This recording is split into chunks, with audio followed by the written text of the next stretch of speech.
Make me have to send a new link. No, I won't fuck it up. My my first live stream, bro. It's exciting. No take backsies. That's the thing. No rehearsal. Camera's always rolling. All right, everyone. Three, two, one, and we are live. Today, we have a very, very special episode of the Build Assets online show. We have with us Jared Oaks. I don't know how to say it, but Jared is our first prototype student. And for full disclosure, he is our cousin. A little bit of a troubled background, but let's just say we're gonna get into all that in this episode. We're gonna talk about a lot of juicy, interesting things, family dynamic, things like that. But let's just say that Jared has not been the best student when it comes to book learning. But he's managed to find his aptitudes elsewhere, and he's been quite successful already. Working with us on a store, launching his own stores, launching other stuff. He's failed at a lot of stuff, and we're going to talk about that too. But Yeah. Either This way, is gonna be a very interesting podcast, and it's gonna be relevant even if you don't do drop shipping. You're gonna be able to take something away from this. It's not just about drop shipping. It's about internet marketing. It's about family. It's about mindset. So if you guys can hear us good and we are coming through all right, please leave a comment or a chat so we know things are actually happening, and then we can. It's gonna be a very well, turn that off, Jared. it's gonna be relevant. You gotta turn off the volume of the live stream. You're gonna be able to. My bad. It's not just shit. about drop shipping. It's about. Got it. Oh, that's me. Just I'm about- sorry. That's me. I had the There you volume go. going. Yeah, that was me too. I I'm can't sorry. believe that started. That was me too. I'm What sorry. a mess up. So let's start the interview. Mike, I think you have like a bulk of the questions written down. I guess let's start from the beginning, and then you can start asking the questions. I'll start with my recollection of how this all started. So we were at one of our family parties. I think Thanksgiving. I don't know what it was, but you weren't even in college yet. And I think I said to you, like, I mean, I know that some of your family member, you were quite a star athlete, and you were kind of being pushed in the direction of maybe let's go. You to be a sports star. I think baseball. That was your kind of sport, right? So you didn't really want to do that. So that was the option one. Option two was go to college.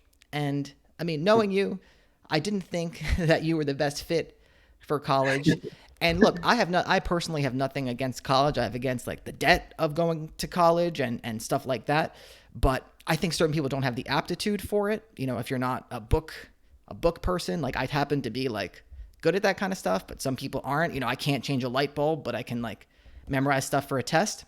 But you know, Jared is kind of the opposite. So I literally said to him, I was like, look, I don't know if college is the best option for you. And that's what kind of when I first started doing online business. I was doing retail arbitrage at the time. And I was like, hey, you should maybe try doing some of this stuff. And that's kind of when the seed was planted.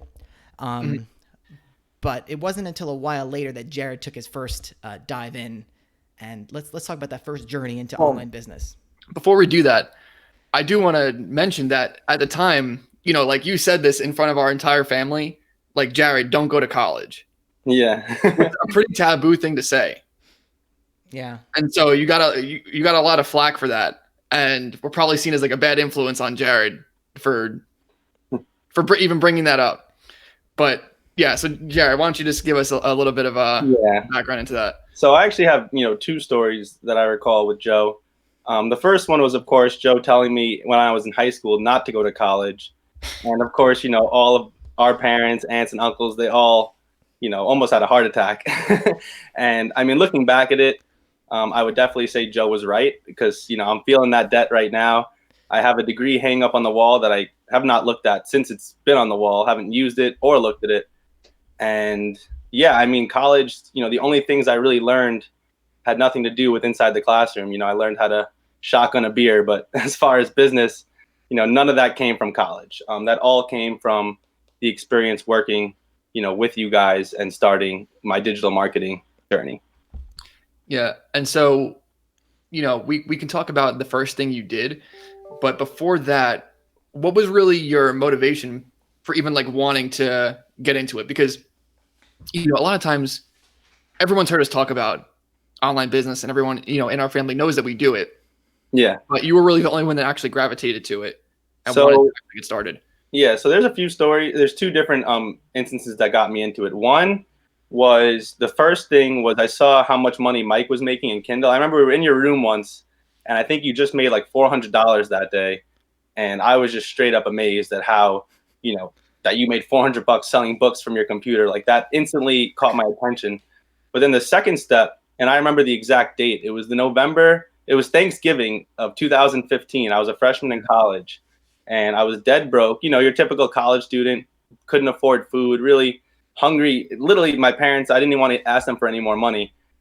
And I was just sitting there talking to Joe, and I turned to Joe. I remember I said, Joe, I'm probably gonna have to get a job on campus because I need money. And Joe said those exact words to me. He said, don't get a job. Why would you trade your time for money?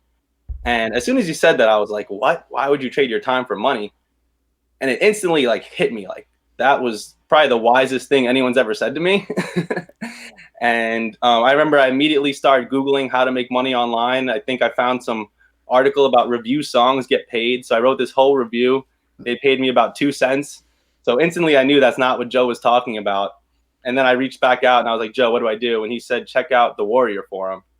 And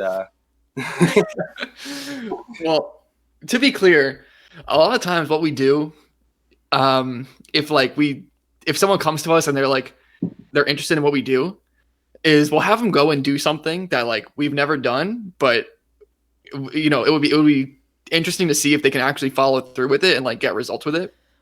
And so we did that to Jared. We said go on the Warrior Forum, pick something, or you even found like a free post of like how to do something. Affiliate marketing. Yeah. So we're like, yeah, go do this. Go do this. And so what did you do? Yeah, so it was like literally just a blog post. Like it was 10 cents. I actually still have it bookmarked on my computer till this day. It was like how to make $1,000, $10,000, or even $100,000 fast. And it was literally a 7-step blog. There was no videos, no course. It was literally as much as 7 sentences just saying pretty much how to start your first website and start driving traffic. So I went full force with it, I don't know if you guys want me to disclose the name of the website. Obviously, it's not up and running today. It was called howtobuildchess.com. And I went full force with it. I think I had $400 to my name. And within about a month, I had $0 to my name. But I went full force. And I learned a lot. I had my first website built. I was actually amazed. I had no e-commerce experience, no marketing experience, but, just pretty much deciding I was going to do it. A website came along, traffic started coming in. And before I knew it, I ran out of money and obviously had to, call it quits on the business. Yeah. And you were buying solo ads, right? So you were like paying people with email lists to send their traffic to your landing page. Yeah. And in reality, nothing happened. Yeah. And, there's probably a million reasons for it, but we were actually surprised at like the level of execution that you were able to pull off. The landing page didn't look terrible. It wasn't a bad job for, The copy was really good. I thought the copy was actually really good. I didn't even know that Jared could read. Let alone write. Yeah, right. Yeah, I think I read a quote once. I think it was like everything either starts with not knowing how to do it or finishes with not knowing how to do it.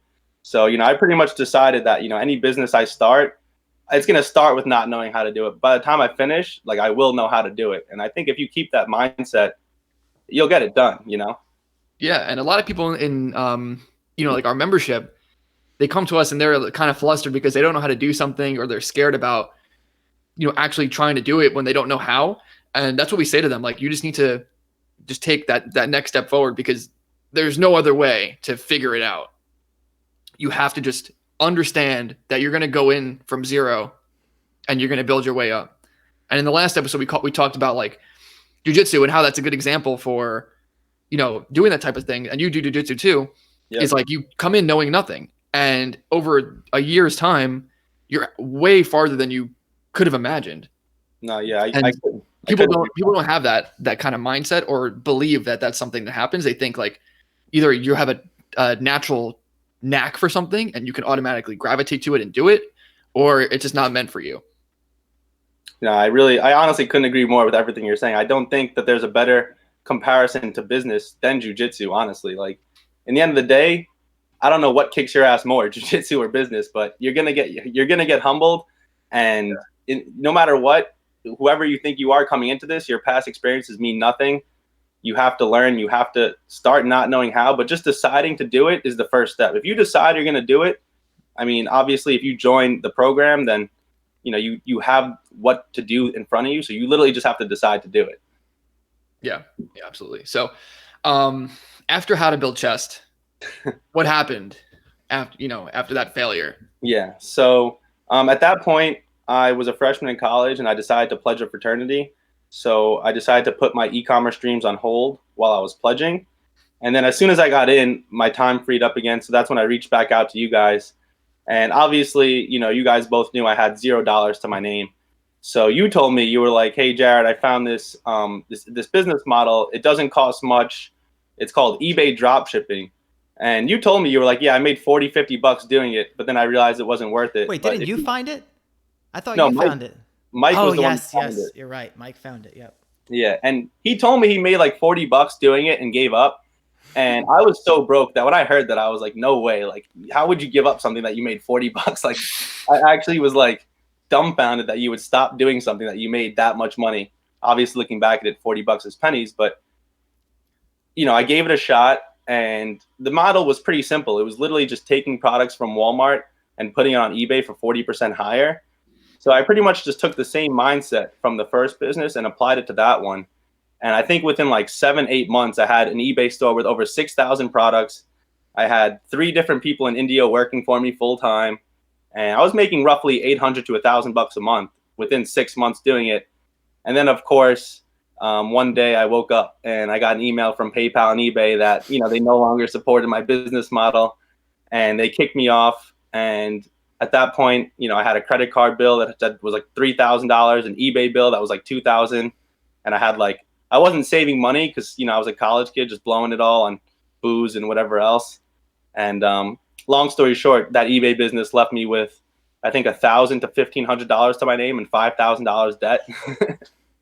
So yeah, because essentially you had bought all these products for the people, right? And so basically with eBay dropshipping, you're just marking up products from Walmart. Yep. So when someone buys it, you literally just go on Walmart and you fulfill the order for them to get it sent to their address. Exactly. So you had already paid for a bunch of orders for people, right? And then eBay was like, "Yeah, no, we're not going to pay you. PayPal shut you down." Yep. So you didn't really have any recourse to get that money back, right?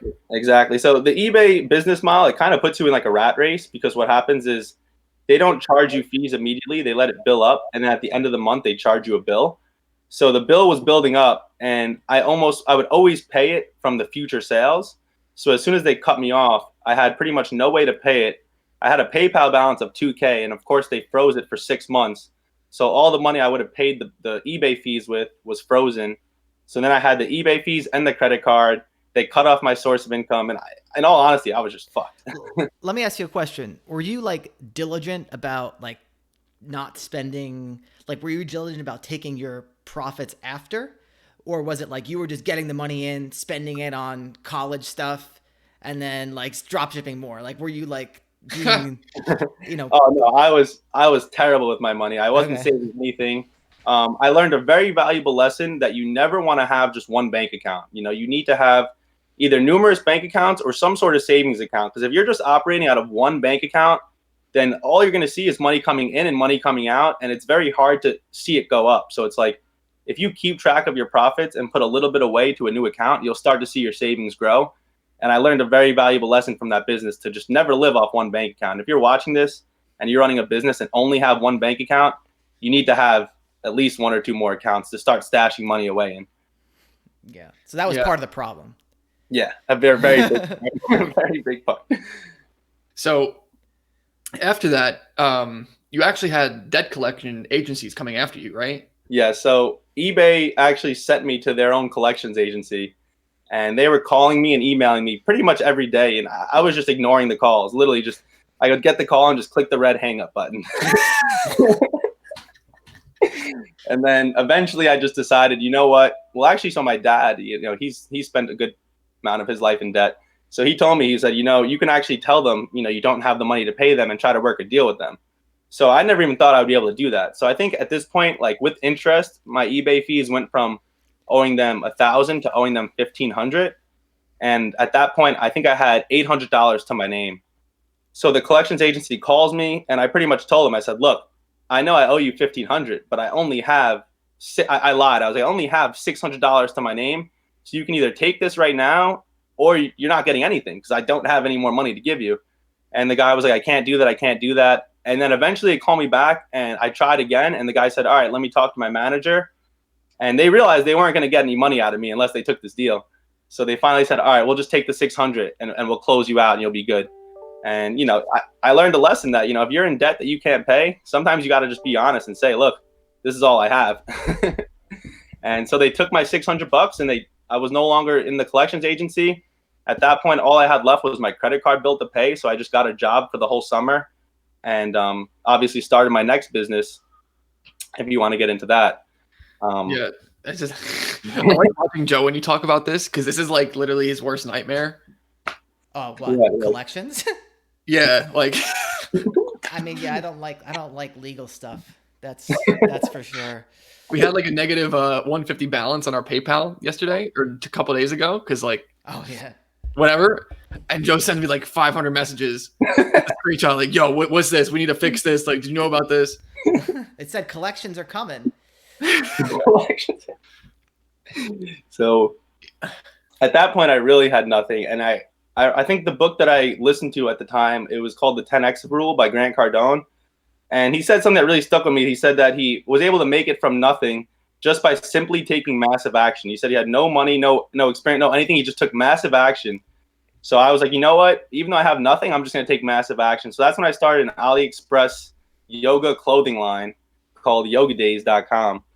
And I pretty much just took leggings from Aliexpress and put them on a website and then DM'd every single girl on Instagram you can think of that had 10,000 plus followers, Dallas Cowboy cheerleaders, Houston Texan cheerleaders, anyone you could think of.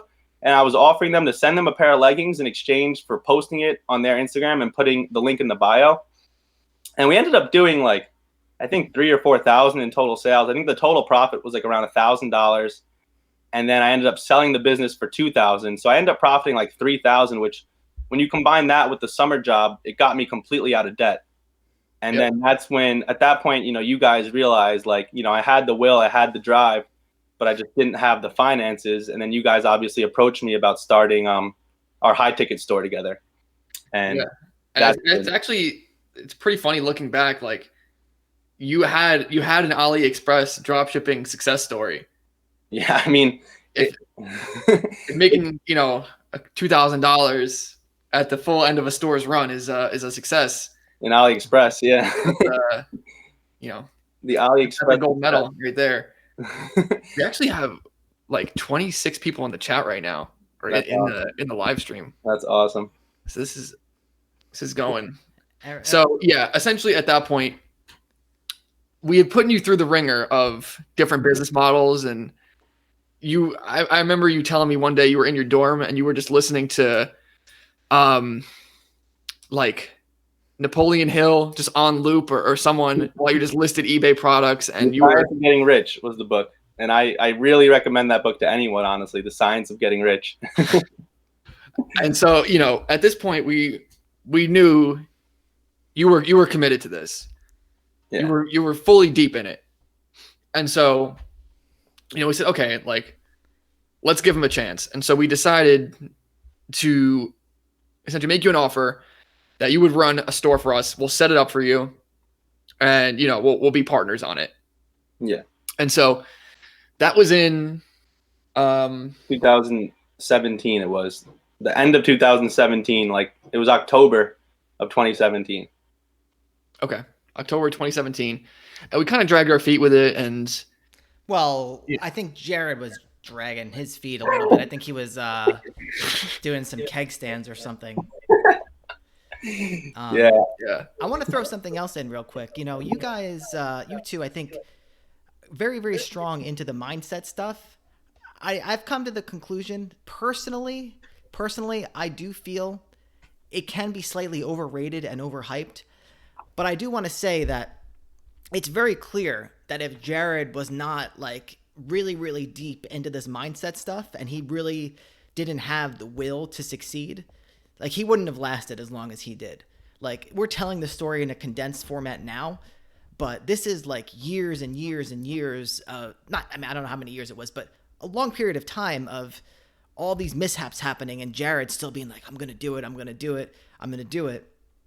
And so, yeah, I think, you know, even though I think sometimes it is overhyped and whatnot, like it's become very clear to me that it is a prerequisite for succeeding, especially once you have stuff go wrong. Oh yeah. Mm-hmm. Well, I think it is important, and I think, Joe, you're an outlier, just how your brain works, first of all. And I also think like you're able to deeply root the pain of certain situations, and that is actually like a huge part of it. It's not only about like the pleasure of the situation of like a future goal, but it's also the pain of not achieving a goal and having to go back to something, right? Yeah. So like for you, yeah, you don't need to practice mindset things, because I don't think you would ever like going back to another job is not in your reality. Yeah. And you know, you spend your waking hours doing all this crazy stuff that takes a lot of motivation to do, and then at night you're dreaming about like the search engine results, and I guess you're fully in it already. I know. Yeah. I guess I see it as like, you know what? There's I don't know where I heard of this, but it's like some Russian thing. Even though I'm not Russian, it's like I think the Soviets believe that like when they're doing something, it's like for the love of the craft. You know what I'm saying? Like I just want, like I'm so focused on the details, like the inside details, and wanting to put that last piece of the puzzle in. Like I don't even sometimes even think about like the success part of it. Like I just think about like, all right, I got to fit this piece into where it goes if we're gonna move forward here. Yeah, I mean, you could also be like a manic savant. Maybe, I hope. Like the majority of people aren't like that, and I think they do have to retrain their brain in certain ways. Yeah, So I totally agree. you know, we can come back to mindset. But so at this point, yeah, it was October 2017. Jared dragged his feet, whatever, and then we did actually, you know, make a site. We were all here in Delaware, as I am now, and we put it together and we launched it. And how soon was it that we made our first sale, Jared? So, you know, so October was when like the idea came. Like that was when the idea started. That was when you guys approached me. So we started actually working on it, you know, end of October. And at that point, you know, we're working on the site, you know, the whole deal. We built the site, closed the suppliers.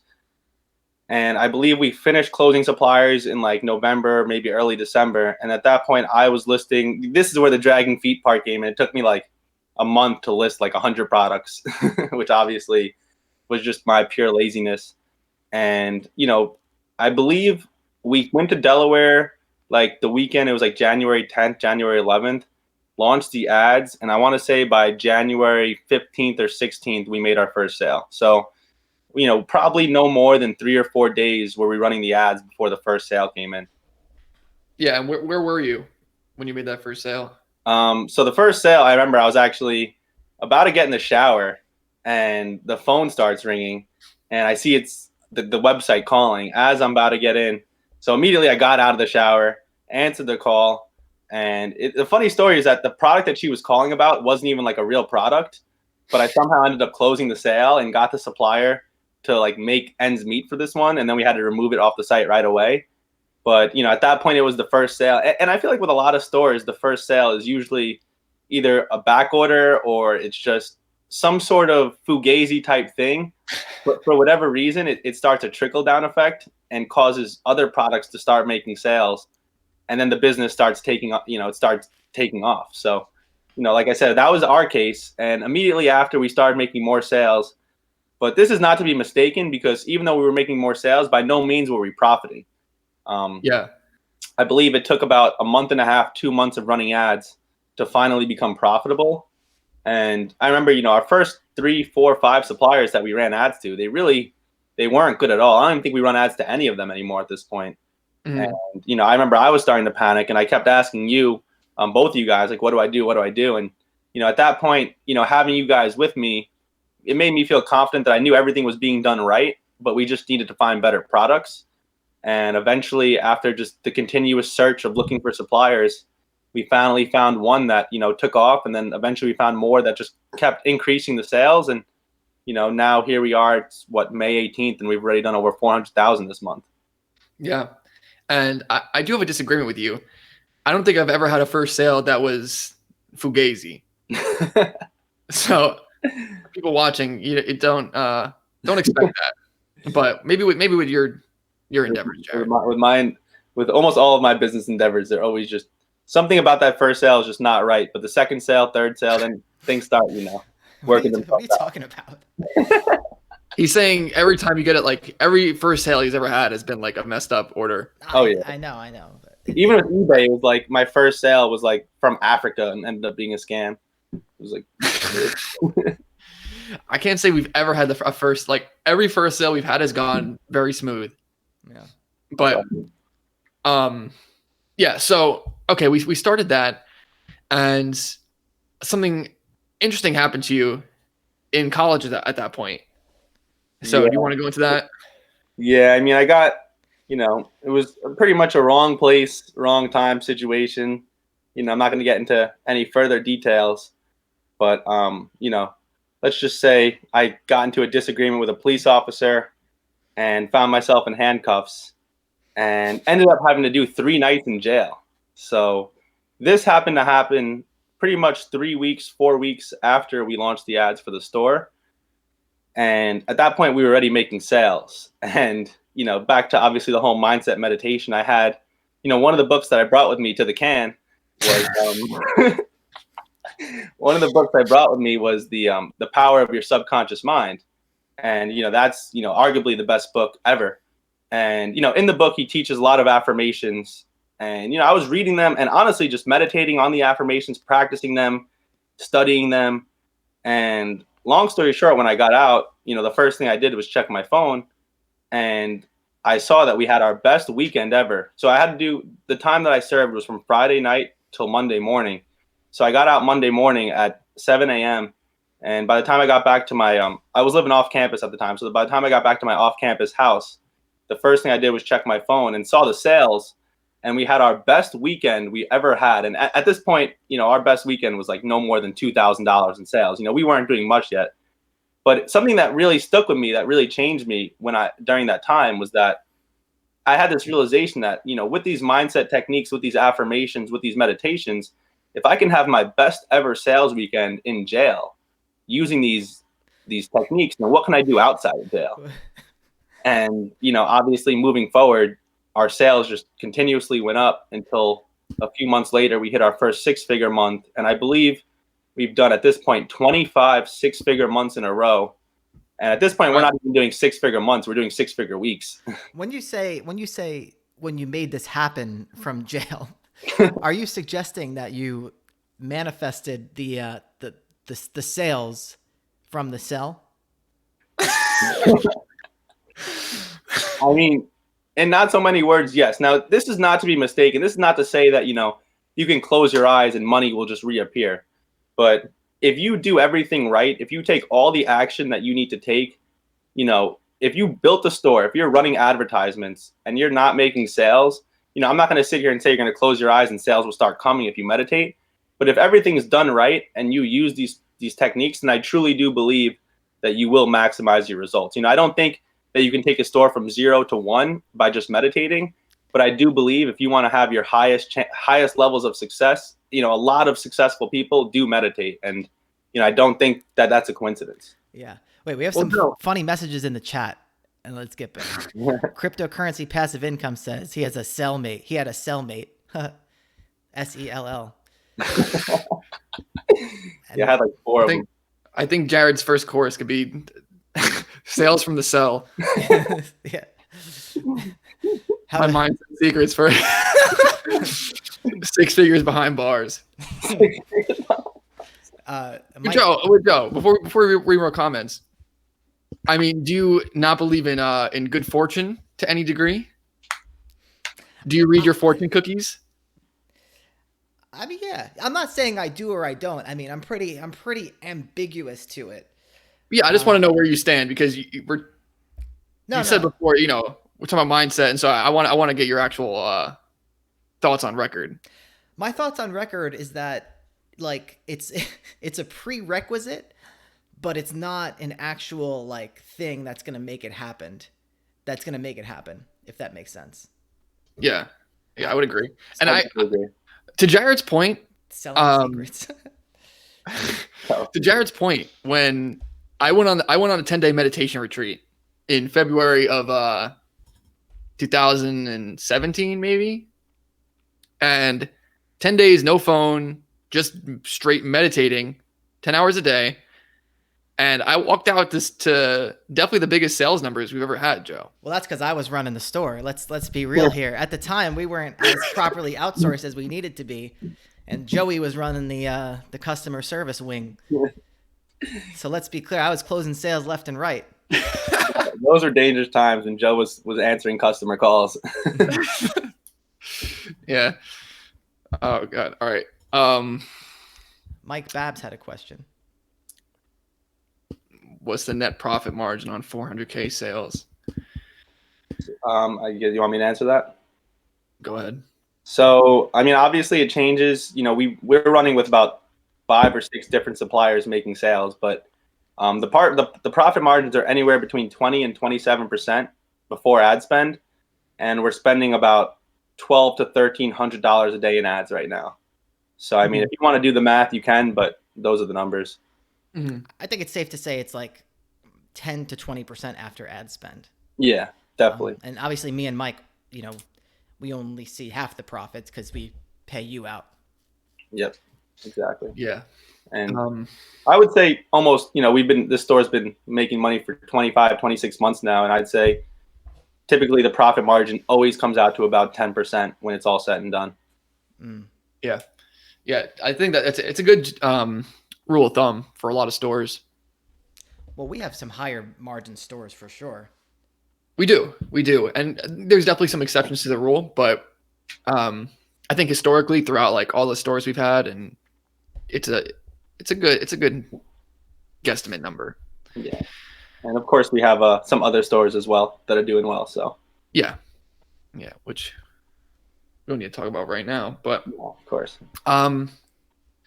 Yeah, any more chats you want to? No, everyone's being funny. Cryptocurrency passive income says, "Stay out of jail, Jared." Thank you. I'll try. When I went in, there was one guy. He was your stereotypical cellmate. He was holding a Bible, and he straight up told me, once you come once, you're just gonna keep coming back. And I told him, no, not me.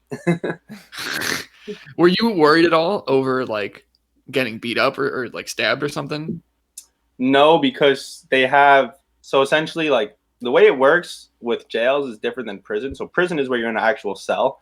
Jail is where you're in it's like a dorm, and they had separate ones. So since I was a college student in a college town, they had a specific dorm for the college students. It was the weekend jails. So I didn't have to be with the murderers or the rapists. Like they told me there was murders, in the dorm right next door, but they weren't in my specific dorm. So I was with 2 other college students, and then I was with 2 guys that were some of the better behaved inmates, you could say. Okay. It was obviously, it's nothing to be proud about being the best behaved inmate. Yeah, you get a little sticker. Yeah. Yeah, so we talked about, the whole journey kind of leading up to the creation of that store, and now that store, it does a lot in sales, and it's a kind of a behemoth in its own right. But I guess do you want to share like some of your actual dropshipping mindset philosophies or thoughts about dropshipping in general? Yeah, so I mean, my thoughts about dropshipping in general, I would say as far as business models go, obviously I'm talking about high ticket drop shipping, not no Aliexpress bullcrap. As far as business models go, there really is no better way to make your first dollar online. I truly do believe that. I mean, I've tried 4 different business models, 5 different business models. Every single one of them has been pretty much a failure, except this one. It really, the margins are there. Put it this way, if you're selling an AliExpress Facebook item, then you have to pretty much make a sale every time you spend $10 in ads. But when you're doing this business model, you can spend $100, $150 in ads. Even for some products, we can spend as much as literally $500 in ads and make one sale and be profitable. So it's like, you really are setting yourself up with the biggest chance to succeed. Another thing is about the way that you run advertisements is you're running ads on Google. So the people that come to your website are people that are looking for you and are looking to buy the product. When you run a Facebook ad, it's like, some guy scrolling through Facebook reading about his Aunt Susan, and he gets hit with your gimmicky ad about, a fidget spinner. He's just going to keep scrolling past it and say, screw this. But on Google, it's like someone might say, oh, I need to buy a lawnmower, and they Google lawnmowers for sale, and they find you. It's a completely different process. It's someone that's actually looking to buy. So once you start spending money on Google ads, you're going to get sales because the people that are coming to your site are people looking to buy, not people that you just disturbed on their Facebook that want to read about their family members. Mm-hmm. Yeah. And, I was talking to Joe today about this, actually, like how important having a lot of margin is to anything. Because really, like, for the majority of things we've tried to do, it doesn't really work with paid traffic unless you have a lot of margin. And paid traffic is really the key to actually getting anything done quickly. Yeah, and I remember me and you talked about this. We actually, for the people listening, me and Mike went to Vegas together for a trade show to find new suppliers, and that's a great way. Obviously, with coronavirus, I don't know if there'll be any trade shows anytime soon, but when the trade shows do reopen, I definitely do recommend anyone that drop ships, if you see one in your niche, even if it's another part of the country, give it a go, because even if you don't find any suppliers that are going to make you money, you'll still have a blast. You'll learn a lot. You'll meet a lot of people. But I remember us having this conversation about, business principles in general. If you want your best chance to succeed, then high margins is really the answer. And, believe it or not, it's just as easy, if not easier, to sell more expensive stuff online than cheap stuff. I truly do believe that. You will struggle a lot more to sell a $20 piece of plastic than you will to sell a $1,000-$2,000 item that people actually need for their house. Yeah, totally. And, we were talking about how that store, we spend like $1,200 a day in advertisement. And so people don't, like that was really one of the breakthrough concepts that we had early on. And it seems intuitive, but it's actually, for some reason, it may not be, is that like, if you want your store to grow, you need to spend more. Yeah. And I think just keeping that in mind, as anyone out there who has a dropshipping store, it's like, that's going to be the most effective thing you can do to increase your sales, period. It's not going to be, if I make this tweak with this, it's going to take my sales from $20,000 to $40,000. No. Doing optimization stuff is good. It might grow your business like a little bit. It might, make things cheaper because you get more conversions. But in reality, it's like, that's not what's going to get you to $1 million. Yeah. At this point, I'm part owner of, in total, 5 stores. And, the one that makes the most money is the one that spends the most in ads. And I'm not saying that, when you launch your store, you should just put the budget at $1,000 a day. Start the budget at $10-$20 a day. And as you get data, you have to slowly scale. Scaling, obviously, we can talk about this all day. It's a slow process. And,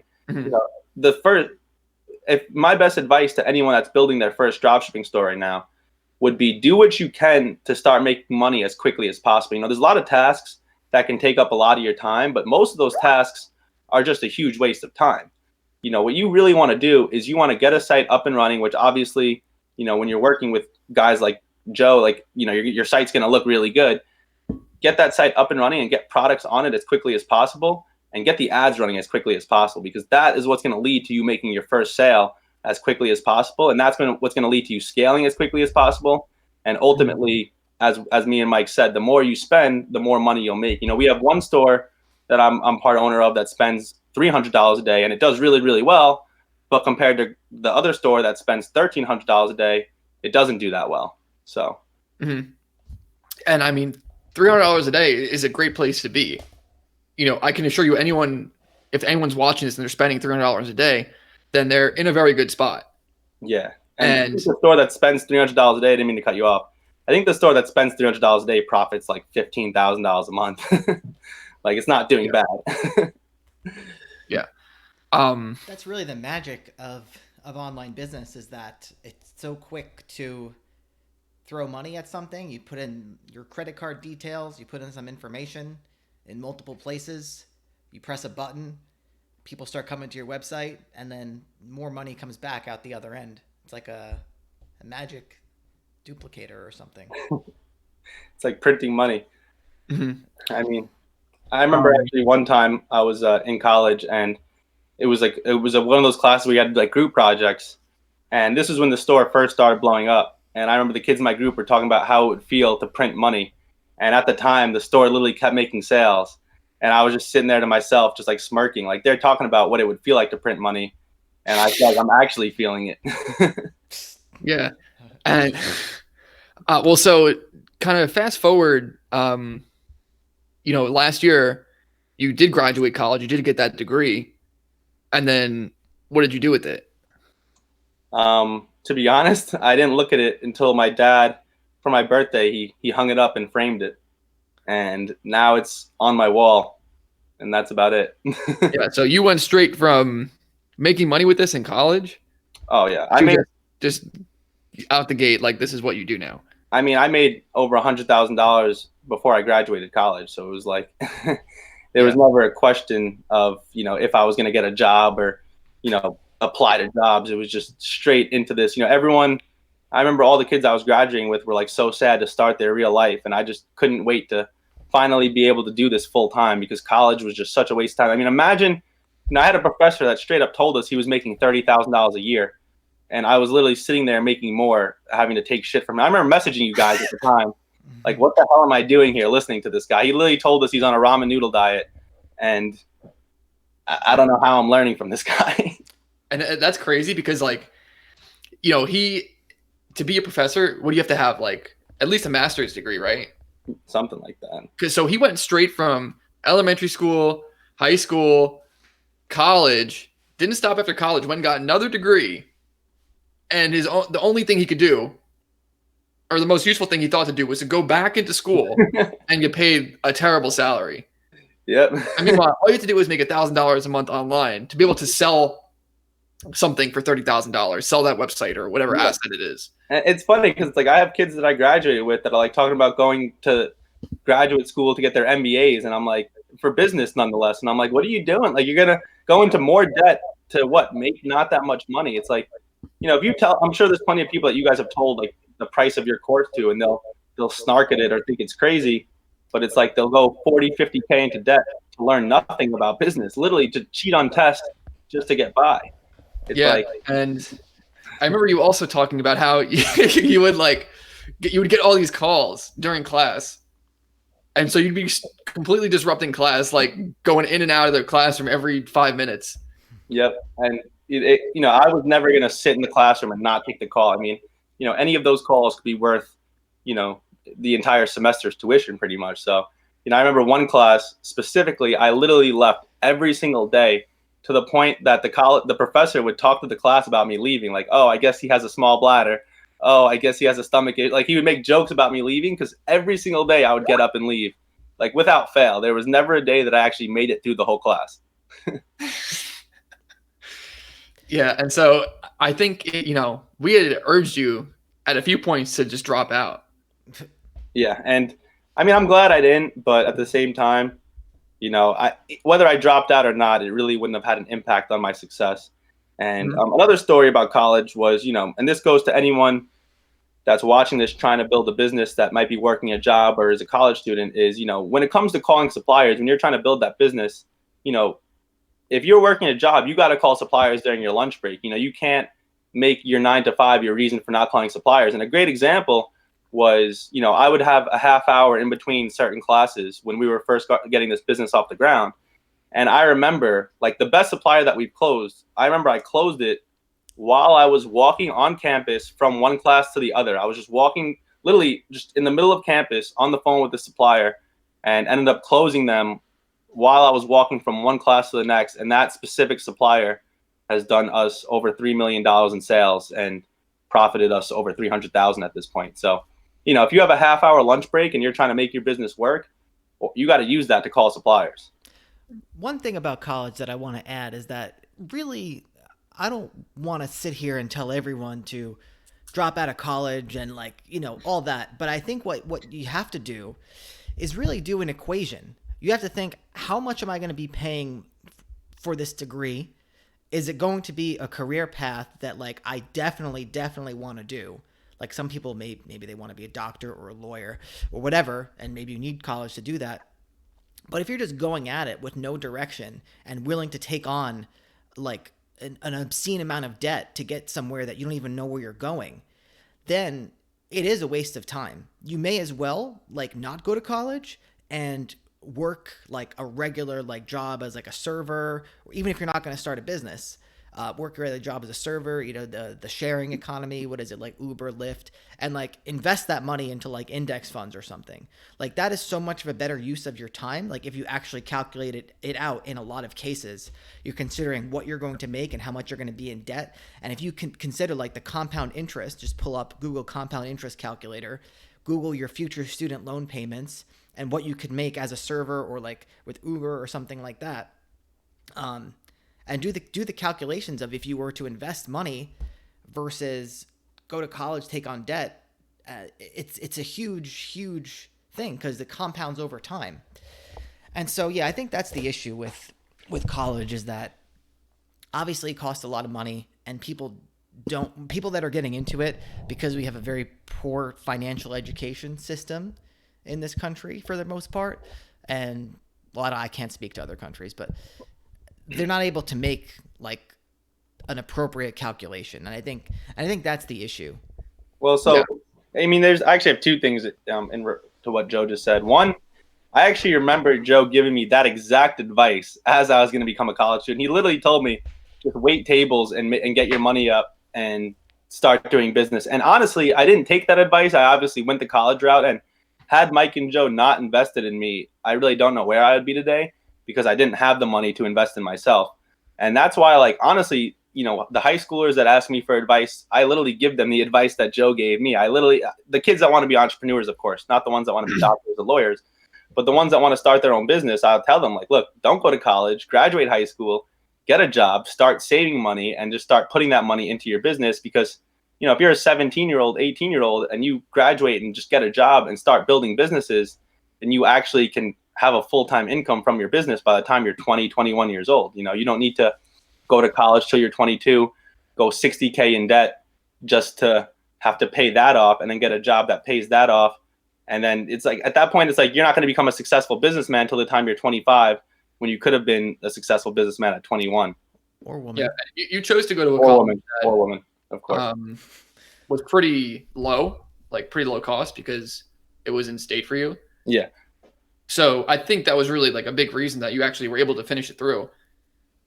Because realistically, if you had another year left of college and that year was going to cost you $20,000, $30,000, that would be ridiculous to actually stay and do that when you have something that's actually making you money.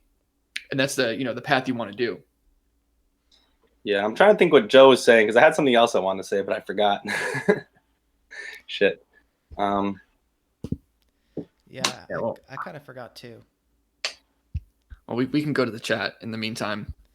So we have people are just going crazy with this prison talk. We got Focus in the house. We got Swearworks. We got someone whose name I will not say.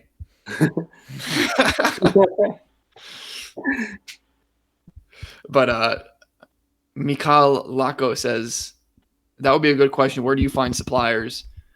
And I guess you can talk about your strategy, Jared, but yeah, everything that we applied with Jared, like made it into our dropshipping course. So Yeah, I mean, I almost like was the one that took the course before you guys had the course. You know what I'm saying? Like yeah, everything I did is what the course teaches. And the simple answer for people that aren't going to buy the course is, start with Wayfair, Walmart, Home Depot, the big retailers. Don't go to Aliexpress. I have an Instagram, and people will actually DM me like, how do you find products on Aliexpress? And I'll just say I don't. well, yeah, but also something I think it's important was like your tenacity to acquire suppliers and your tenacity to close sales. I remember one time you closed sales on a line in Universal Studios.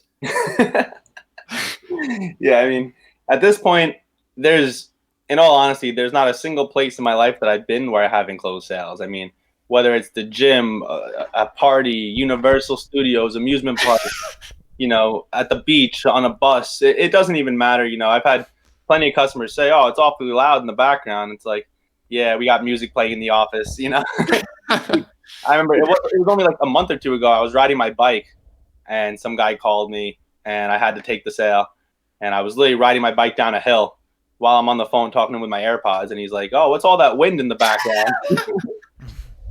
It's in the end of the day, I mean, if you want to make this work, there's really no excuse. There's no reason why you can't. Yeah. To be clear, you don't even actually, I mean, you've actually put together like a pretty sophisticated team. I mean, you don't even really pick up the phone anymore. That was like an offbeat situation, right?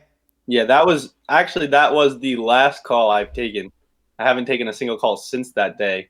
I mean, the guy was, he was an older man. He was a very nice guy, but some of these older guys, they'll call you and they just want to talk to you about their life, and they'll keep you on the phone for 45 minutes when you could have wrapped it up in 10. And that's when I really drew the line at that point. This was probably the 3,000-4,000th call I've taken. So at this point, we have a team of actually 5 total employees operating the store.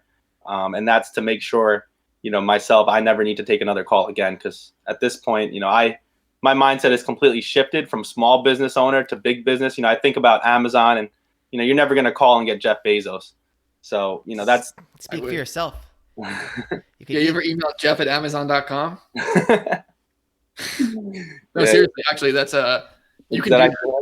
We've had to do that for Kindle. It's like he doesn't actually respond, obviously, but like I think it does something where it like triggers other people to get it. It's genius. Yeah, shout out if anyone wants to email Jeff at Amazon.com. Mike Babs asks, Kindle versus dropship, at what stage would you prioritize each? And I want to answer this because when we first started Build Assets Online, we launched the Build Assets, or the Online Asset Playbook, which you can get for free at buildassetsonline.com/playbook. That's our free course where we show you how to structure your online portfolio. And in the playbook, we talk about how you should do dropshipping first. And dropshipping is, without a doubt, by far the best, like the quickest way, in my opinion, that you can generate a full-time income online. If you put effort, like it takes a bit of upfront effort to get it going, but you can do it really, really quickly if you apply yourself. So that being said, we do recommend dropshipping as the kind of the first stage of your online business. But for some people, there could be different situations. So if maybe you have a full-time job and you're getting paid a lot of money and you have a lot of money to reinvest, then I would actually recommend doing Kindle publishing first. And that's because Kindle publishing does require a little bit of reinvesting every month, maybe like $300 to $800, depending on how many books you're going to order, the size of the book, how many books you're going to order, et cetera, et cetera. So I think it's an individual answer as to which stage you should prioritize each. But as far as the ability to make money the fastest and the most upfront, that's is always going to be dropshipping, in my opinion. But there are other business models that Kindle publishing specifically. Those are my thoughts on it. Yeah. I mean, obviously I can't speak on it because I never even did Kindle, but I will say that dropshipping high ticket drop shipping specifically is definitely the best business model I've came across. And I would say that, it takes doing millions and millions of sales to get sick of it. Like at this point, we've done, the three of us collectively have probably done close to 10 million in sales, if not more, honestly, at this point. And I mean, that's, what it takes to finally say, all right, it's time to move on to new businesses. Yeah. Yeah. Cause I mean, really, you don't need to go beyond drop shipping. You can just keep, like, if you were like a one man band, you just had a couple employees, you can make a lot of money. Just have a few stores going. You're diversified, in your own right over there. And you don't need to do anything else. Joe and I kind of go the extra mile because there are other business models that the income is more passive. Yeah. Like affiliate stuff and Kindle, but those businesses have cons as well. So again, it's all it's kind of explained in the online asset playbook. But yeah, like you said, you don't ever need to stop doing dropshipping or even leave. It really depends what your priority is. I mean, if your number one priority is dollars, is making money, then I would say dropshipping is the best bet. But yeah, if you're trying to find something that could be a little bit more passive, then probably Kindle or Amazon affiliate might be better. But yeah, I mean, at this point, not only are we all making money dropshipping, but almost every single one of my close friends is making money dropshipping. I mean, it's not like it's like, one of those business models where one person did it and no one else can do it. It's very duplicatable. And it shows. I mean, if you follow the steps, there's more than enough products for everyone to make money. Yeah, you got a horde of Staten Island kids doing affirmations. If you hang around with me long enough, you might start drop shipping. Yeah, so I mean, I think we kind of went through it all actually. Yeah. I wrote down a bunch of points, and we really did it. But we can get into some questions soon. So if people have questions, definitely now is the time. But Jared, we talked about making ends meet, in the way of like making stuff happen and making sure situations are resolved. And so running a store that does, all this revenue, it's no doubt that you run into a lot of issues. Of course. And so like, what's your mindset on dealing with these issues? Like, how do you view them? Yeah. So obviously, we had a pretty much nightmare on Friday. A bunch of my employees, one of them we think might have coronavirus, a few others went MIA. No one really showed up for whatever reason. And Friday, the phones were off the hook. We ended up having over 100 missed calls alone. And, there was nothing I could really do about it at that point. So to answer your question, sometimes you really just have to tell yourself, everything's going to be okay. Even if you're dealing with angry customers, people threatening to file chargebacks, sometimes you really just have to just remind yourself that, these small issues will pass. Every customer is going to get resolved. The angry customer, worst case scenario, he files a chargeback, you'll keep moving, you'll make a sale, you'll make up for it. I remember when we first started, the truth of the matter is when it comes to making a lot of money, in order to start making a lot, you have to be able to accept losing a lot. And that's, something that's not easy for everyone to overcome. And I know, Mike, you've helped me a lot with it because, when we first started, I had a lot of trouble with losing money, whether it was with a refund or a chargeback. And, you told me, we'll make it back every single time. And every time we did.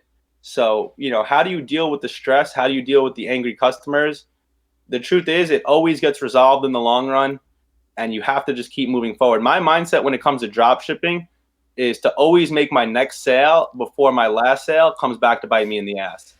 And I know it sounds crazy, but that's really the only way to do it, because the truth is that no matter what, there's going to be issues that you can't foresee. You're going to ship a product, and obviously as drop shippers, we don't physically see the product. So it's like when the product arrives damaged, there's absolutely nothing you can do about it. And when you sell thousands of sales a month, or even just in general, I'd say maybe 5 to 10% of them are going to have issues, and there's nothing you can do about it. We can do everything right, but at the end of the day, things go wrong. And in my opinion, the only way to get past it is to just keep moving forward. So, that's really how you deal with it. Every customer issue will get resolved in the long run. And as long as you stick to that, you'll be fine. Yeah. And I mean, that's how I look at it as well. It's like I always try and think to myself, is this something I'm going to care about in a week or in 2 weeks? And if the answer is no, then it's like, why do I care right now? Like, why do I need to have an emotional reaction right now? And also, when you're making that many sales, that's also a big reason like why you need to get out of the business. You need to get out of taking calls and doing all these things because it can emotionally drain you. Oh yeah. And it can severely hinder, your motivation to go and spend more, because you're going to start associating spending more with having to deal with more issues. Mm-hmm. And so it's actually, even though, if say it's 10%, 10% of things have issues, and then, 9% get resolved, and, 0.5% you have to give a refund and take a loss on the, on the product. And then a small percentage of people file chargebacks. You're still coming up way ahead. Yep. So in reality, it's not something that is destroying your life and destroying your business, but these negative things stick in your head way more than like the sales do, because the sales just keep coming. Yep.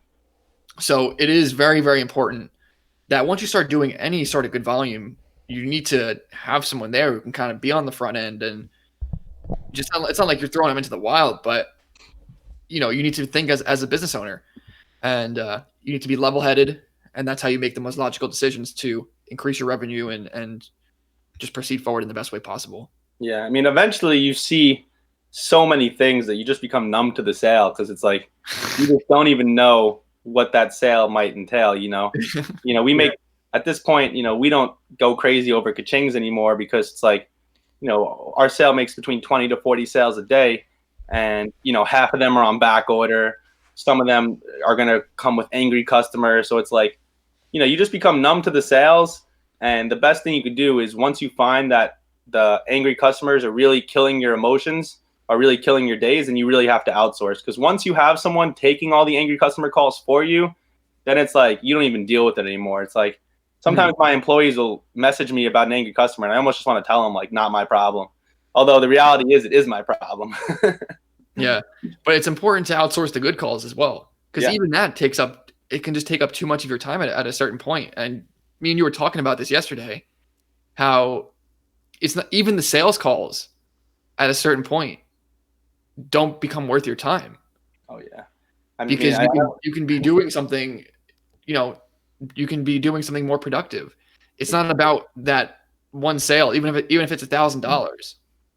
So, and yeah, to cap off what you're saying, it's like, I remember when we had to speak with that CEO, me, Mike, and Joe, we all, and this is something that, I'm not going to say I recommend this, but if you guys ever get to the point where you're at a really high level with a supplier, and if the CEO is in town of that supplier, meeting them in person can do wonderful things for your relationship. And, me, Mike, and Joe met with our best supplier CEO in person. He was in town. And that conversation, one thing that changed my viewpoint was that, a CEO never gets involved with one order. Everything a CEO does is to change the whole trajectory of the business. You're never going to speak with a CEO regarding one order. So like for me at this point, any task I do has to be something that's going to give us tens of thousands of sales moving forward. I don't care if a customer calls and is ready to throw $20,000 at us, because to me that means nothing. Because for me, for a task to be worthy, it has to be something that will essentially make us money for the rest of our life. Like something like calling a supplier, like that 30-minute call of closing the supplier has led to our company making $3 million in sales. That's a task that's worth my time. Something like setting up, text messages for missed calls, that's going to change the business forever. Something like setting up an email sequence, anything that's going to change the business moving forward is worth my time. But anything that regards one order is no longer worth your time. And that's just like a level up. That's once you start outsourcing. Exactly. I think people would hear that, like you wouldn't take a call for $20,000, and it's like, all right, maybe you would, but the point is that you need to be doing things at a certain point that, like, that action you take in the moment sets forward something that goes into a system, and then it works forever. Yeah. Taking a call is not doing that. It's honestly just a grunt task. even though it can be very profitable, it is still a grunt task because it has no implication on like a future recurring system. Yeah, I remember one time I told you, Mike, I was like, yeah, I'm taking GD to $1 million a month. And you were like, how? By answering customer calls? And the moment you said that, it just stuck with me. Like, answering customer calls is not what's going to get us from 100K a month to $1 million a month. It never will be, you know? Or another thing was like, when we were arguing over one of the stores, when you wanted me to do different tasks, and I was like, I'm doing these tasks. And you were like, yeah, but those tasks aren't making our bank account bigger. And like, those little things have to stick with you, because the truth of the matter is like, you're going to do a certain task that's going to get you from 0 to 10K a month, or 10K to 100K a month. But if you find like your sales are stagnant or slowing down, it's probably because you're no longer doing what you did to get from 0 to 100K. You're probably taking on new roles. You know, I see this all the time, is where people's stores will go from 0 to 50K a month. And instead of doing what they did to get there in the first place, to double their sales and triple, now they're spending all their time answering calls, answering emails, processing orders, dealing with angry customers. So it's like, when you feel, it's like you go from building a bigger ship to maintaining the ship. And it's like, you need to continuously go from, you know, a boat to a yacht to a cruise, where it's like some people, their business becomes a boat and they just keep it afloat as opposed to making it bigger. Yeah, absolutely. No, that's a good point. Like, in the beginning, you are actually doing things that are working on the business, not in the business. And then, you work on it, you build it, and now there's no one else to work in it. So now you got to step into it. You got to start doing all these tasks.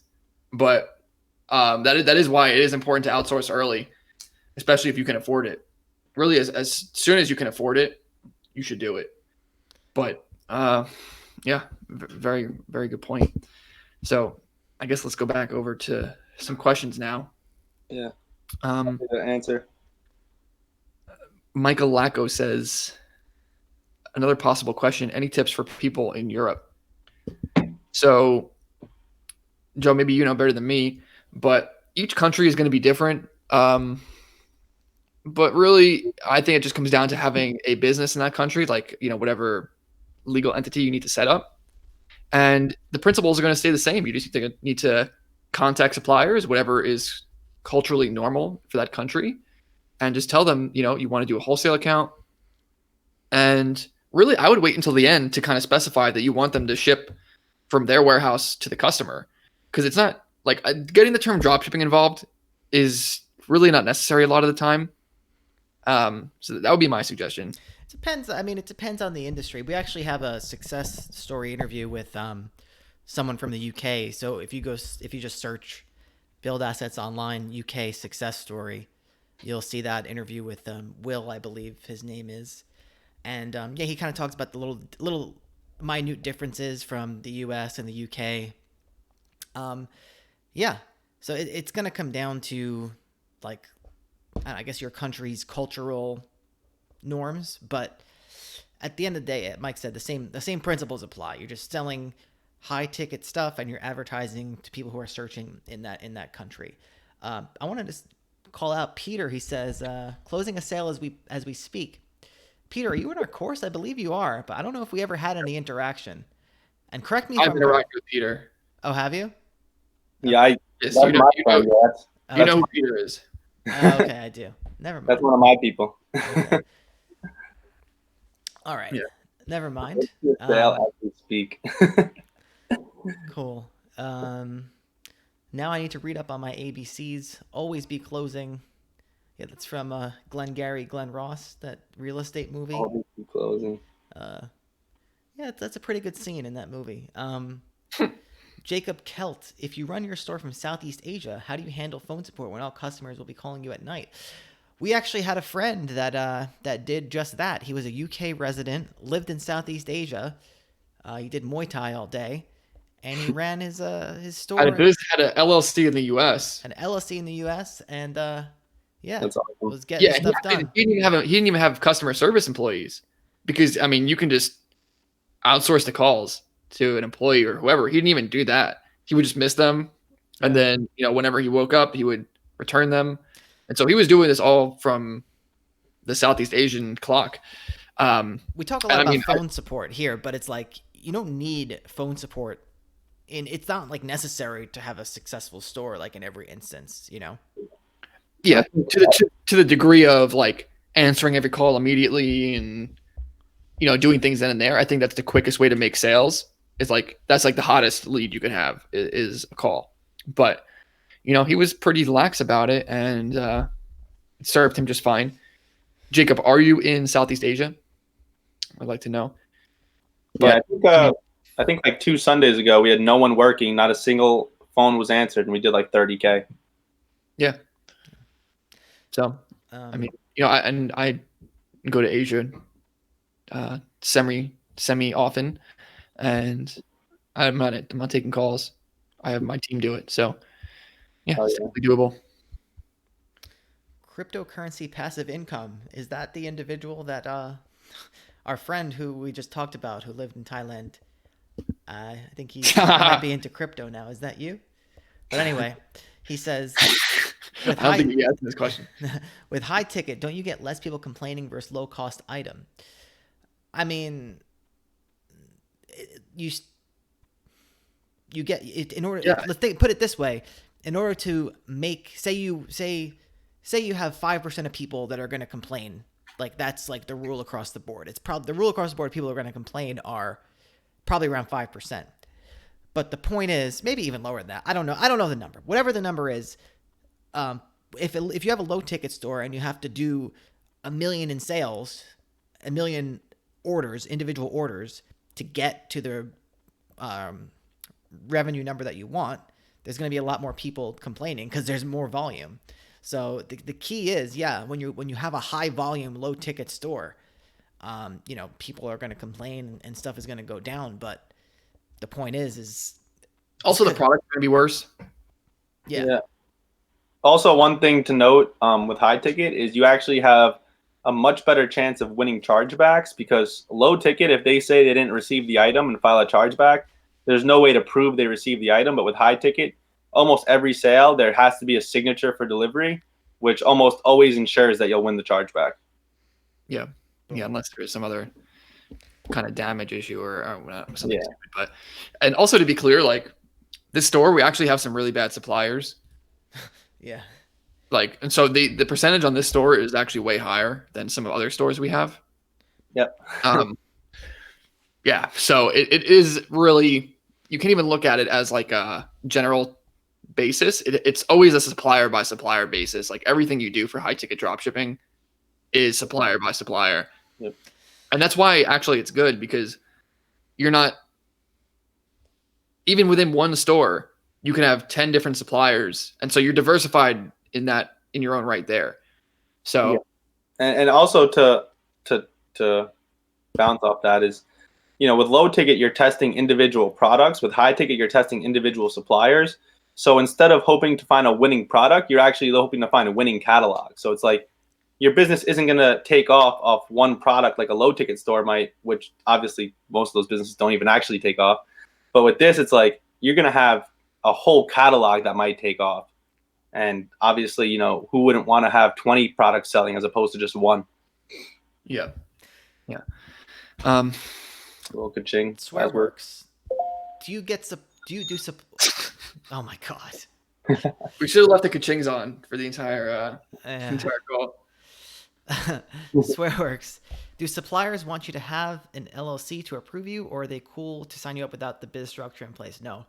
You definitely want the business structure in place if you are going to be doing business, especially with drop shipping. Christy, have you applied this business model outside US? Yes, we just talked about that with the UK.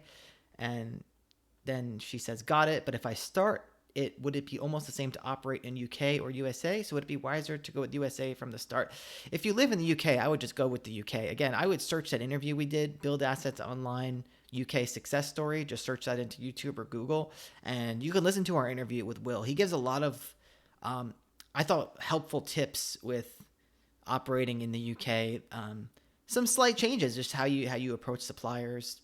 For example, he was telling me how and we are in the process of launching a store in the UK as well, but that's a side story that got derailed by the COVID situation. But anyway, Will was saying how in the UK, people generally speaking don't like to answer the phones that much. Like they're in the US, it's, hey, how you doing, Jim? Hey, everyone's like, I guess you can say, More brash. yeah. Whereas like everyone in the UK kind of like more quiet, keep to themselves. So he was saying how emailing suppliers before calling or not calling at all was kind of a little bit better in the UK. But yeah, again, it comes down to the culture and whatever. I'm from Romania. Oh, duh. Well, I mean, in that case, wherever it's easy for you to form an LLC, I mean, you could try in Romania. I don't really know the situation, like in terms of, I don't really know anything about the country, to be honest with you. Yeah. I'll have to get Raz in here to help out with that. Yeah. Patrick Kelly, do you recommend having a very wide range of different products on your store when starting off? Not necessarily. Not Patrick necessarily. Kelly. We talk about the kind of exact philosophy inside the course. So it's buildassetsonline.com/asset. And so there is a very specific way that we do it. And we talked earlier in the interview about how a lot of the suppliers on Jared's store that we started out with, we don't even really sell them anymore. And so it's a very important distinction that we came across, or we kind of figured out ourselves years ago as to how to make sure stores don't fail. And so, yeah, if you are interested, Patrick, definitely check out the course for kind of in-depth details on how we make sure our stores are not going to fail. Also, Jacob Kelt said yes, he is in Southeast Asia. So, yeah, Jacob, this is definitely doable, and it's actually, you can definitely run it more passively because you probably pay very little in rent and expenses. And so, like, you can literally get an $1,000 sale and you're basically covered for the entire month for like your life. So, like, if you miss calls and they turn out to be sales, it doesn't really matter, because you don't need that extra money if it's not worth your time. But definitely something you can do. I mean, we could all go retire in Southeast Asia right now. That's the plan. Never answer a call again. Just ghost the stores. Yeah. Yeah. Well, I think we answered everything in the chat here. Yeah. I did want to mention, of course, that I do have a free book. If you guys are interested, maybe Joe, if you want to put a link to that. Yeah. What's the link? I don't even know the link. It's just havemorethanmoney.com. You just got to sign up and you'll get the book emailed to you for free, no charge, no bullshit, pay ship. It's an ebook.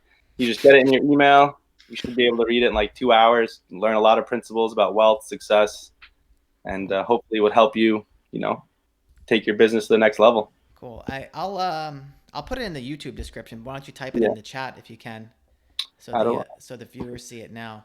Just don't. But Jared, before you do that, make sure you're not signed into one of our stores or something. I'll do it. I'll type it in. I'll type it in. HaveMoreThanMoney.com. Yep. Yeah. Let's see. Let's see if it loads here. Have More Than Money. Get our free ebook. Wow. Yeah, definitely everyone go check that out. Yeah. Jared, he's wise beyond his years when it comes to entrepreneurship. And you're also getting into real estate now, Jared, right? Yeah, so I actually was on the phone with my insurer and lender today. I should own the property officially on May 29th. It is multifamily, so the total of the house is going to be $80,000. The mortgage is going to come out to about $450 a month, and the rent will be $1,500 a month. So obviously, you guys can do the math. And yeah, it's going to be my first rental. I'm very excited to start collecting rent, be a landlord. And yeah, I see a question from Peter regarding Kindle and drop shipping. If you could only do one, what would you do? Well, drop shipping. Well, yeah. What were you gonna say, Joe? I was gonna say if you could somehow do Kindle like outside of Amazon to where they had no control over like your Yeah. fate, Yeah. then it would be Kindle. But dropshipping, you just have so much more control. Um, so in that regard, you're much safer with a dropshipping store. But not to say that Kindle doesn't have its place in your life. Yeah. That's just the problem. Yeah. Yeah, and back to real estate. I didn't mean to cut myself off, but you guys, anyone that's watching this, if you live in New York, California, any of the major markets, don't be afraid to look in the middle of the country. So that's what I'm doing. I live in New York, and the property I'm buying is actually in Cleveland. Never seeing it, never looking at it, never physically going to go to it. I have no intentions on ever actually seeing it physically. But don't limit yourself to just your market, because obviously in New York you're not going to find a house for less than 600,000, and this house that I'm buying is in total $80,000. That's good stuff.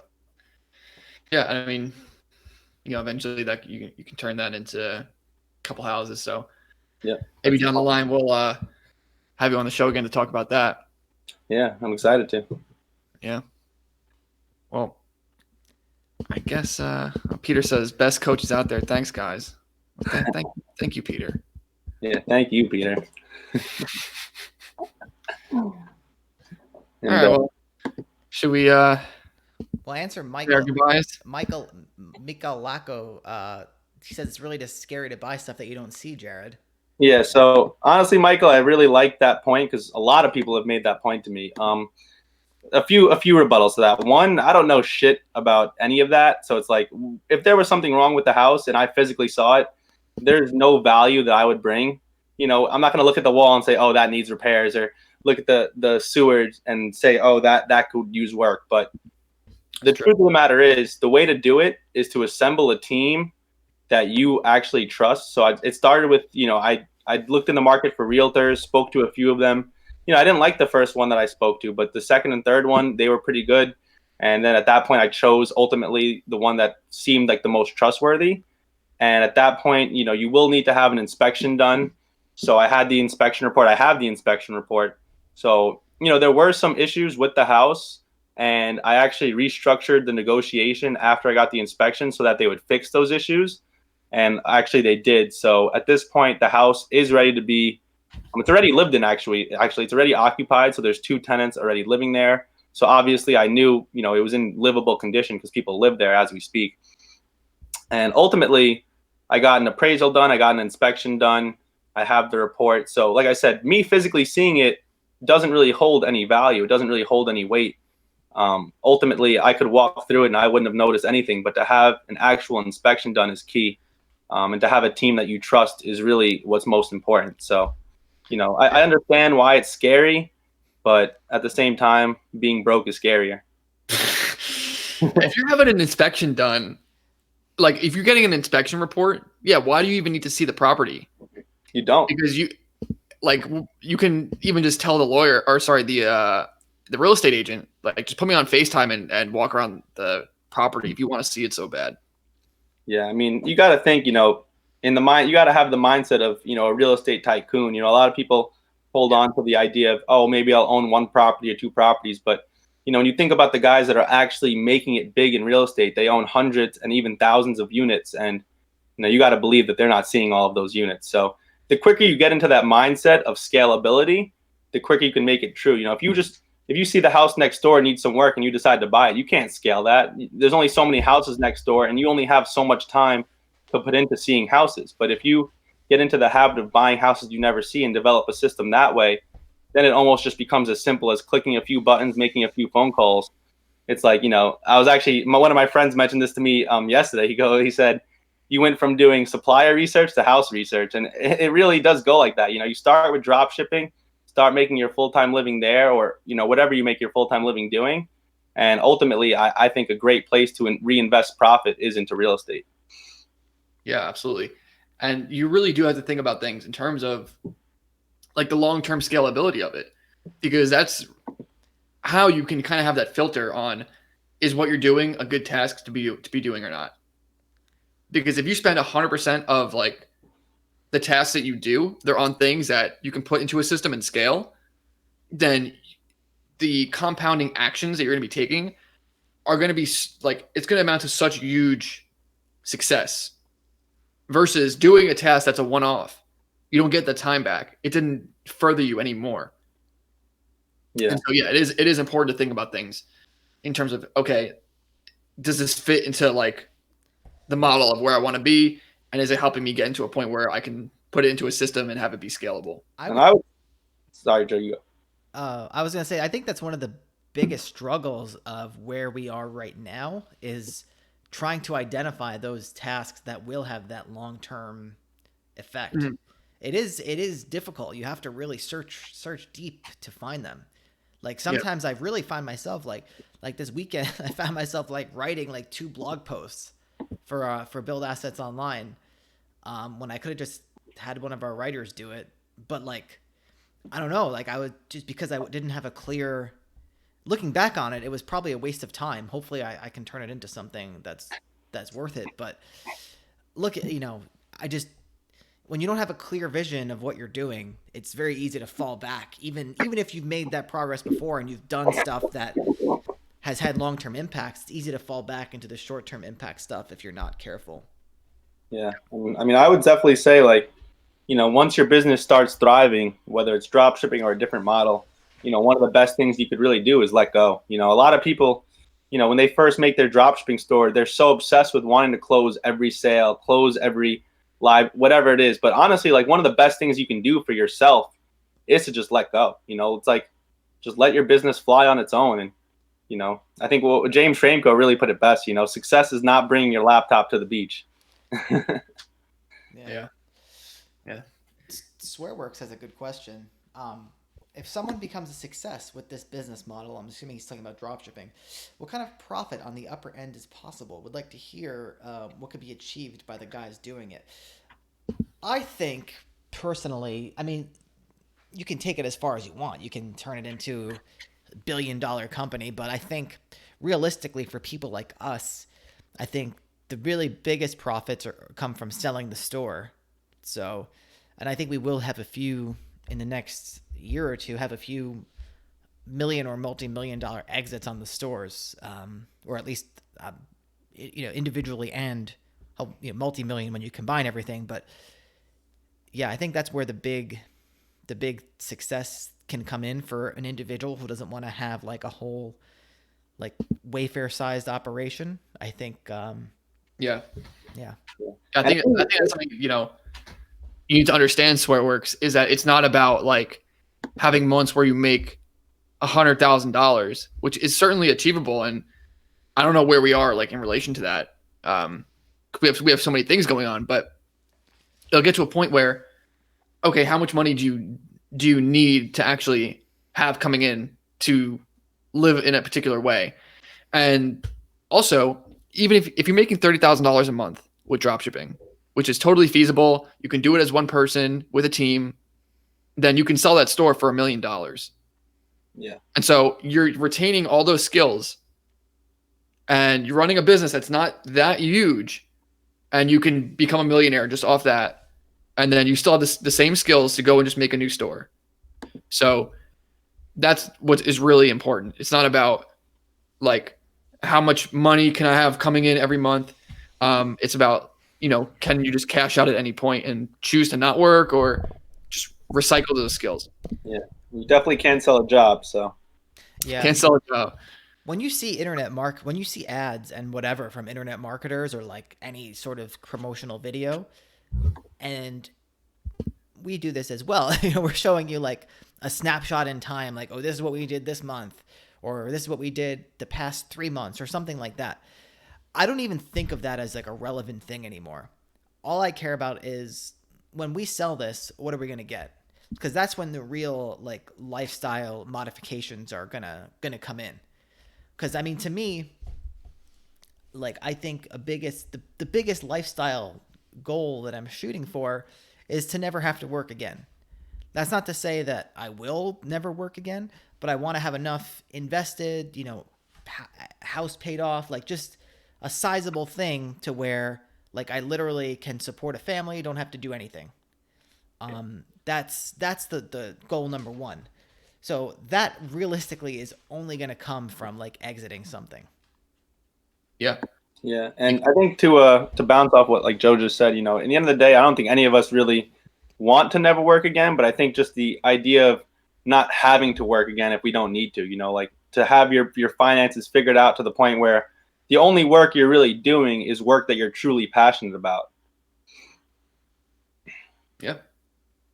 And it definitely is like insane to be able to think about, you could have a business that makes you $10,000 a month, and then you can turn that around and be able to pay off your house with that. And again, you can just go and make $10,000 a month again because you're retaining those skills. You can never do that with a job or really anything else, and that's kind of where the real keys coming in. Yeah.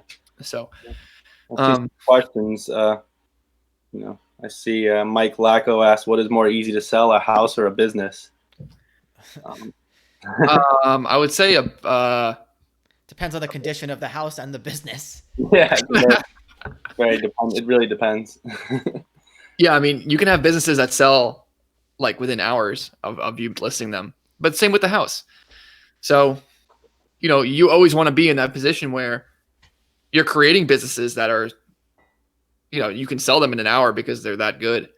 A house, it's more subject to other factors like the market and, the location. So, yeah, I mean, in the end of the day, it also depends on what you're trying to sell it for. Like if you're going to put the business below value or the house below value, you're going to sell true too.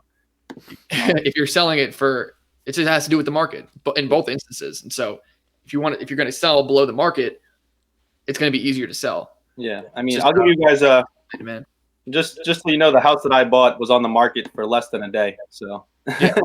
I mean, and I'm sure, if we put, our main business, if we put it on the market for probably like 500,000, we'd probably sell it in less than a day or two because that's way below value, But if we put it for what we think it's worth, then it might take weeks or even months. Yeah. If I was going to take this laptop I have right here and put it on eBay for $10, it's a MacBook Air, it would sell pretty quickly. Yeah. But if I put it up for $10,000, no one would buy it. So. Yeah. I see Jacob Kelt asked if all our suppliers enforce MAP. And I guess just to answer that, no, they don't. But I will say this, Jacob, that if you're looking for, a long-term relationship, then MAP is almost necessary. If you have a supplier that doesn't enforce MAP, you can definitely make what I call petty cash, maybe maybe even $2,000 a month with them. But eventually someone is going to come in and undercut you, and eventually you will see that pretty much turn to crap. But if you want a relationship like we've had that's lasted years, then, they need to have MAP. But like I said, if we hear they don't enforce MAP, we don't automatically write them off. The first thing we'll do is we'll go on Google Ads and see in the shopping category if we can compete. And if we can, then we'll give it a shot. And, we'll probably start making money quickly. But like I said, after making money for 1 to 2 months, it's almost guaranteed someone's going to come around and undercut us. Yeah. You need to consider the effect it's having on your time and all that, like we've had suppliers that didn't have MAP, and we would just, like, I've just put a price on some things and just let it ride, low bids, whatever. And it needs to be hands off because it's not worth investing time and energy into. Yeah. If you can just get undercut. So yeah, it's because there's plenty of MAP suppliers out there. You don't need to, be fishing for bottom feeders. So it's not bad to have non-MAP suppliers, but they should not be the. I will say also too, like if you're first getting your store off the ground, then I would definitely recommend taking whatever you can get, because every supplier you close will ultimately lead to you closing that good supplier that, we've heard people say like there's levels to suppliers, bronze, silver, gold.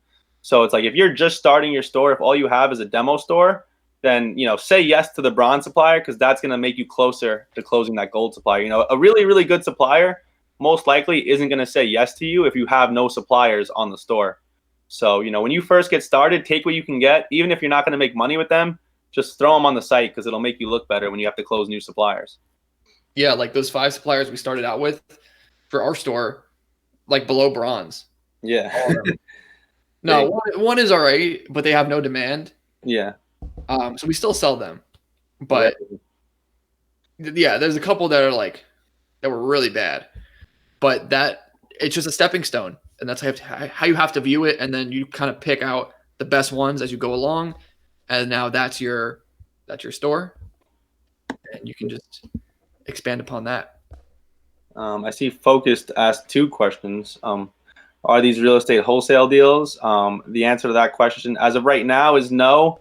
But as I get deeper into the real estate game, I will definitely be buying, houses that need some work because, that's ultimately the best deal. And he said, how do you find map suppliers out the gate? Mike, if you want to answer this, I actually don't know. We don't know really. Like, well, you're never going to know exactly who has map and who doesn't. But again, focus. It's in the course. Just get the course focus. You're in here every week, but you can just go on Google Shopping, and you can see like if people are pricing the same item all at like some weird price, then it's fine. That's map because people have to price it at a certain level. If it's all over the place, there's like, someone's pricing me at $200, the next person's at $500, then they probably don't have map. We skipped over question from Swearworks. Not being dependent on a platform partner that can turn up your biz or change the rules sounds very appealing for this business model. Yeah, Swearworks. So if you're in if you check out our free course, it's a big part of what we talk about. The online asset playbook. We talk about like the different business models that we use and how they all kind of fit into place. And so, yeah, you don't ever want to be in a situation where you're reliant on one type of income that's coming from one big company. You always want to be able to have multiple stakes in the ground. So that way, nothing can really just bring you down, because we've had it happen to us. We've had, all of our income in Amazon, then Amazon suspends us, and, it's not a place you want to be.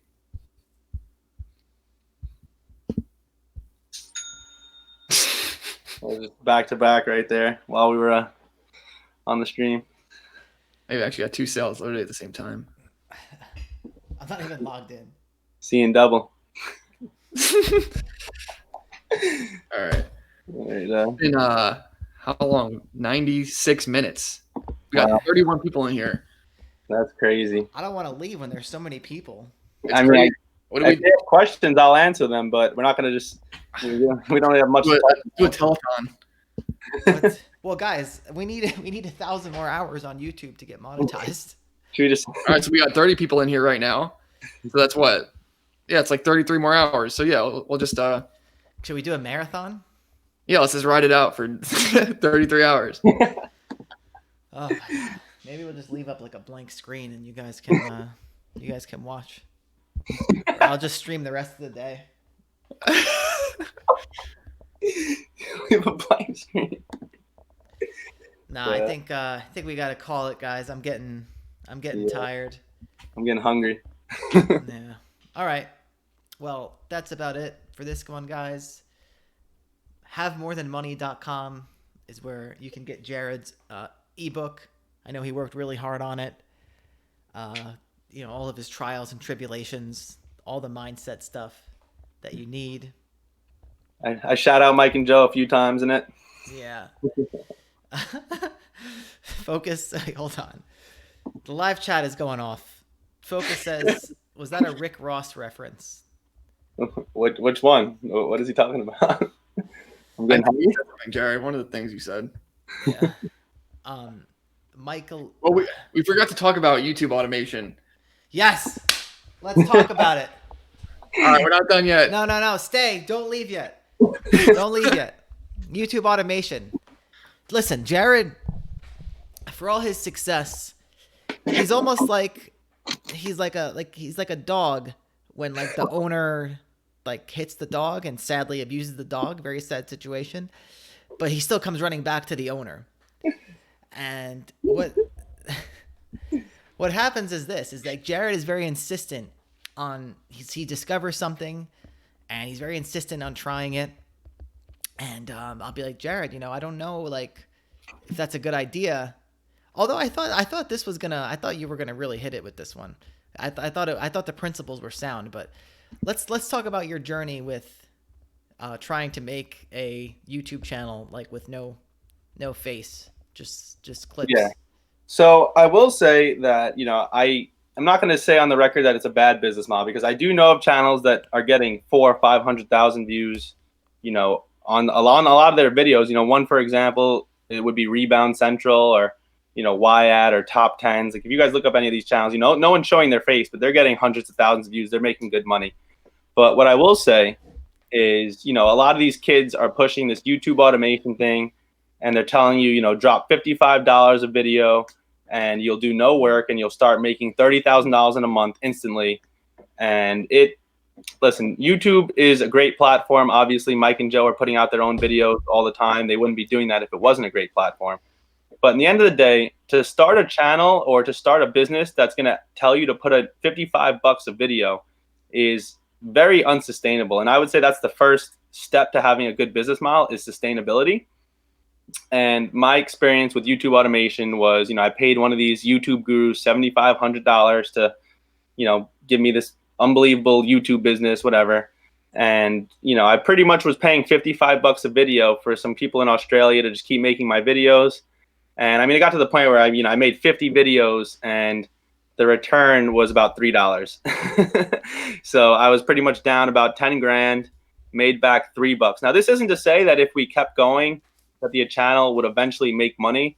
But I mean, you guys see Mike and Joe's channel, they've put out upwards of 120 videos and they're still not monetized. When it comes to YouTube, to make money, it takes time, it takes trial and error, and it takes sustainability. If you want to turn a YouTube channel into something special, then it's going to take discipline. YouTube rewards consistency. So, if you can put out hundreds of videos, then you'll have a channel that can really be monetized. Or, you could use some of Joe's SEO, long tail strategies. But long story short, if you guys are going to start a YouTube channel, to pay people $55 a video out the gate, you're going to find yourself down 10 grand before you even make $10. Trial and error. You heard it here first, folks. I take it from Mike and Joe. These guys are recording their own videos, putting it out every day, and you've seen their YouTube following grow. And if you want to do YouTube, put out your own videos every day. Don't pay someone $55 a video, because you'll run out of money. I would say to have the biggest chance of success, you need a secondary monetization strategy, not just ads. Yeah, that too. I completely agree. 100%. And yeah. There's also like some other strategies that we employ for YouTube that we've learned from SEO, and we won't reveal those now, but like everything that we talk about, to go back to Jared's point, how if you're spending $55 a video in order to like pop off and go viral or whatever, it doesn't matter that like the business model, if you kept at it, would, does it work or not? It probably works. And that's the thing with the majority of courses or business models, is that they probably work eventually. Yeah. But there's an important distinction between will it work eventually versus is it something that you can sustainably do so you can get to that point. And so that's what we focused like all of our courses on, our entire sort of our brand around, is having these business models you can actually do long term. And so that's really the key. And that's why, again, you need to think about things in terms of, is this sustainable for me to do long term? And can I keep pumping money into this, or am I going to go broke? Yeah. And to be honest, you know what? Some YouTube niches and industries have such horrible ad rates. It's like you could be making like pennies on the dollar, like depending on, like if you're a real estate channel like Graham Stephan or something, he's making so much money in ads, but that's because like he talks about stuff like real estate and credit cards and stuff like that. But you can have a YouTube channel where you're getting millions and millions and millions of views, but you're just in the wrong industry and you're just going to be getting paid pennies. So it's like chasing views is usually, some people do well with it and they pull it off, but in my opinion, I don't know. I don't like chasing views, especially in a low CPM niche. And not to mention, it's going to take it typically takes 12 to 15 months just to get monetized. And, I feel like the monetization, like you can buy a monetized channel. Like I bought an already monetized channel, but I think YouTube has the monetization standards for a reason. And I think they're meant to be followed, because if you buy a monetized channel, it's like, yeah, you can start making money right away, but you're going to make pennies. Like, I'm not kidding when I say this. You're literally going to make pennies. But if you build it up the right way, then by the time you're actually ready to be monetized, you'll actually start making money. And that's the reason why they do it the way they do. Because if you don't have 1,000 subscribers or 4,000 watch hours, then your YouTube channel isn't going to make money anyway. So you might as well not buy a monetized channel. You might as well start from zero, watch your subscriber count go up, daily. And by the time you finally make those thresholds, you'll probably make at least $5 to $10 a video. Yeah. And be doing something that you can actually make money off YouTube. That way, if YouTube demonetizes you or screws you over, it's not the end of the world for all that hard work you put in. Yeah. We're going to drop the course soon, because I think... What course? I don't want to call it a YouTube course, but I want to call it like the personal brand type course, because I think the methods that we're doing with it and the methods that we're going to continue to do, we obviously have not reached the peak yet of what we're doing. It's been an evolution of things that we've tested and the things that we're going to test. But I think at the end of the day, we have something very, very powerful. The system that we've kind of are working on building. There's some stuff going on in the back that you all don't know about. I don't even know what you're talking about. So I'm really just saying the way the syndication strategy, like the whole. Oh yeah. In the back of Joe's brain. Yeah. Where'd it go? Oh yeah, focused. It's French Montana. Seeing double, making triple. Yeah. Exactly where I got it from. Drake's my main inspiration. Yeah, I should have wrote that down. Where Drake fits into all of this. Yeah. I think it is important you have role models in high places. Oh yeah, I couldn't agree more. You need something to chase. In the end of the day, you always need something to be chasing after. There's a 33% rule. You should spend 33% of your 33% of your time with people doing better, worse, and just on the same level as you. You don't want to spend all your time with people doing better than you, because then you might feel overwhelmed. You might feel like you're not good enough. You don't want to spend all your time with people doing worse than you, because you're not going to get anything good out of that. And if you spend all your time with people on the same level as you, it's almost the same as spending time with people worse than you. So you want to do it evenly. It's the same thing in jiu-jitsu. They had a debate. Is it better to spend all your time rolling with guys better than you, or to split it up evenly? And me and one of my rolling partners used to have this debate all the time. I used to say, some rolls with people better, some rolls with people worse. And he used to say, no, only rolls with people better. But the thing is, if you go with only people better than you, then you're spending the whole round defending yourself. But if you go with rounds with people worse than you, then you get to practice offense as well. So I think splitting it up, whether in business or jiu-jitsu or anything in life, is the winning formula.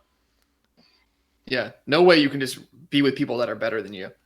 Yeah, like when I roll with Joe, I have to spend the whole time on the bottom trying to get out. Well, that's only in the backyard setting. Yeah, I can't wait to come back when this Corona thing's all over and roll with you guys. Yeah. Gotta roll in hazmat suits. Well, yeah. Hopefully these kettlebells help. That's all I got. Yeah. Yeah, man, I just gotta do jiu-jitsu on my girlfriend. Yeah, really. That's the only thing to do. I do it in my brain. But yeah. All right. I guess we were gonna close it out 10 minutes ago. Now. We're still taking donations. Super chats. We're still taking donations. Yeah. All right, boys and close girls. it out. Let's All close right, it guys. out. Thank you for having me. I hope the listeners enjoyed. Well, we gotta say all of our things, Jared. Just wait. Well, I'll say your thing too. HaveMoreThanMoney.com. Oh my God, you messed up. Hold on, you messed up your website. You messed up the meta title. If you like open up havemorethanmoney.com and you look at it in the browser bar in the top, it says have more than moan. That was Lopez. Don't blame me. Yeah. That was Lopez. If you're listening to this, you better fix that. So havemorethanmoney.com. Dishonorable. That's check out Jared's book.